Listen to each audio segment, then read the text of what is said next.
we all bitterness, no? Bitterness. Marami pong tanong pero wala tayong ano. Meron tayong ano po na pili natin pag-aralan ng salita ng Diyos para matuto, no?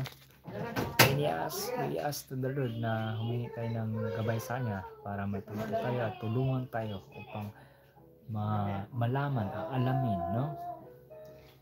Mga mapagbigay ng Diyos, no, sa atin. Opo tayo, no, kapatid, brother, sister, o Kuya Robert, Lando, no? Pili natin magbasa ng Biblia para pray, para humingi tayo ng kaalam sa Panginoon, yung karunungan, di ba?